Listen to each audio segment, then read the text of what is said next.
नमस्कार दोस्तों, ये जो आप पोस्ट देख रहे हैं इसमें रजनीश कुमार की पोस्ट है जो कि न्यूज़ 18 से जुड़े हुए हैं और लगभग बिहार के सभी शिक्षक गण इनसे जुड़े हुए हैं, इनको जानते हैं और इनको समझते हैं और इनकी जो खबरें होती हैं वो कितने सत्य होती हैं, लगभग इनकी जो खबरें होती हैं वो सही साबित होती हैं। तो इन्होंने कल शाम को एक पोस्ट किया जिसमें लिखा गया है, साफ साफ देख सकते हैं कि बिहार के शिक्षकों के लिए कल का दिन अहम होगा, ऐतिहासिक, अब तक की सबसे बड़ी मांगें और बड़ी घोषणाएं कल सूत्र। तो रजनीश कुमार साहब सब कह रहे हैं कि जो बिहार में शिक्षक गण हैं उनकी जो चिरकालीन मांग थी उन सभी मांगों की जो है आज पुष्टि हो सकती है, वो घोषणा किया जा सकता है। जैसा कि सब जानते हैं कि रसोइयों की वेतन वृद्धि हो गई है, गार्ड की, अनुदेशकों की, सबकी जो है कहीं ना कहीं सैलरी बढ़ा दी गई है। अब शिक्षकों के लिए कुछ जो बिहार सरकार है, नीतीश कुमार है, उनका करना बाकी है। तो ऐसा लग रहा है कि आज का दिन जो सोमवार का दिन है 4 अगस्त या 5 अगस्त भी कह सकते हैं, ये 2 दिन अहम है। 5 अगस्त को जो है कैबिनेट की बैठक है जिसमें पास हो जाएगा और 4 अगस्त को मुझे लगता है घोषणा हो जाएगी, ये इनका भी कहना है। उसके कुछ देर बाद ये जो है ये भी न्यूज़ 18 से जुड़े हुए हैं, मनोज माल्यान, और इन्होंने क्या कहा कि सूत्रों के हवाले से न्यूज़ 18 की बड़ी खबर, बिहार के शिक्षकों के लिए कल का दिन होगा अहम, सीएम नीतीश कुमार कर सकते हैं बड़ी घोषणा। क्या क्या? तो सेवा निरंतरता, जैसा कि ये सभी जानते हैं कि जो स्थानीय निकाय के शिक्षक थे उन्होंने विशेष शिक्षक के रूप में अपना पदभार ग्रहण किया है सक्षमता एग्ज़ाम पास करके।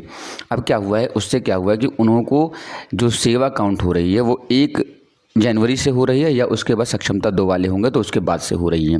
तो जो लोग 20 साल से नौकरी कर रहे थे या 15 साल से नौकरी कर रहे हैं, 10 साल से नौकरी कर रहे हैं, उनका वो सर्विस जो है 0 हो गई है। तो ये मांग शुरुआत से होती रही है कि सेवा निरंतरता की मांग हो, सेवा निरंतरता मिले, पहली चीज़। दूसरी चीज़ है वेतन वृद्धि। वेतन वृद्धि कैसे कि जो बिहार में 2 प्रकार के शिक्षक अभी अगर माने या 3 प्रकार के शिक्षक हैं, एक है विद्यालय अध्यापक, दूसरा है विशेष शिक्षक और तीसरा है सहायक अध्यापक के रूप में कार्यरत हैं।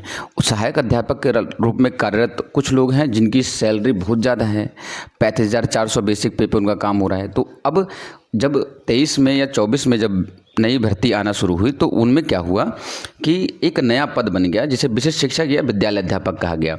ये सहायक अध्यापक नहीं है, इसलिए 35,400 नहीं दिया गया, काम वही करना है।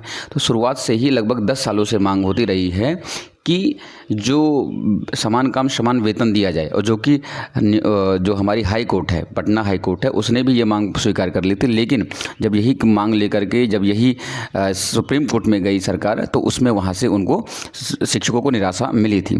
तो शुरुआत से ही ये समान काम समान वेतन की मांग हो रही है, तो हो सकता है कि समान काम समान वेतन भी दे दिया जाए, तो ये हो सकता है। तीसरा है उम्र सीमा वृद्धि। हम जानते हैं कि यूपी में अभी भी यूपी के टीचरों की, शिक्षकों की जो रिटायरमेंट एज है वो 62 साल है और बिहार में 60 साल है।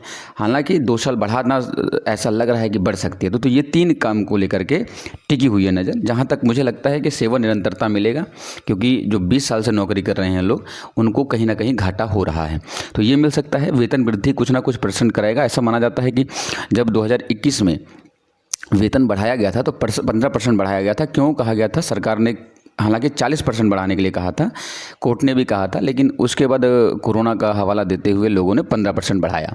तो वो 35% या 25% का गैप अभी भी बचा हुआ है, वो बढ़ना बाकी है। देखिए क्या होता है। तो ये 3 चीज़ों पे हैं सरकार कल कर सकती है महत्वपूर्ण घोषणाएं। इससे पहले फिजिकल टीचर, रसोइया और नाइट गार्ड को सैलरी लेकर सीएम ने की थी घोषणा। हम बता रहे हैं कि नीतीश कुमार लगातार घोषणाओं पर घोषणाएँ कर रहे हैं और इसमें सबको आगे बढ़ने का मौका मिल रहा है। रसोइया की सैलरी जो 16,000 थी, 1,600 रुपये थी, अब 3,300 रुपये के करीब हो जाएगी। तो इसी तरह से डबल हुआ जा रहा है। लेकिन शिक्षकों की सैलरी वही रखी जा गई है 25,000, जो कि एक चपरासी की सैलरी से भी कम है। तो शिक्षकों की सैलरी जो है वो बढ़ना बहुत ज़रूरी है। बिहार में जब तक शिक्षकों की सैलरी 35,400 या लेवल ठीक ठाक नहीं दिया जाएगा तब तक ठीक नहीं होगा। तो ये मांग सब से हो रही है। अब आज देखते हैं, तो ये हम उम्मीद कर सकते हैं, सकारात्मक रूप से ये बात कर सकते हैं कि आज जो है या कल का दिन शिक्षकों के लिए महत्वपूर्ण होगा, बिहार के शिक्षकों के लिए महत्वपूर्ण होगा, खास करके विद्यालय अध्यापक और विशेष शिक्षकों के लिए, क्योंकि विशेष शिक्षकों का सेवा निरंतरता नहीं मिली है, वो भी मिल जाएगी, उनकी सीनियोरिटी मिल जाएगी। और दूसरी बात, अगर विद्यालय अध्यापक है तो उनको जो बेसिक सैलरी है 25,000 उसमें वृद्धि होगी, विशेष शिक्षकों की भी बेसिक पे में वृद्धि होगी। तो ये दोनों की मांग हम जायज़ करते हैं। बाकी फिर मिलते हैं एक नई वीडियो के साथ, तब तक के लिए जय हिंद, जय भारत।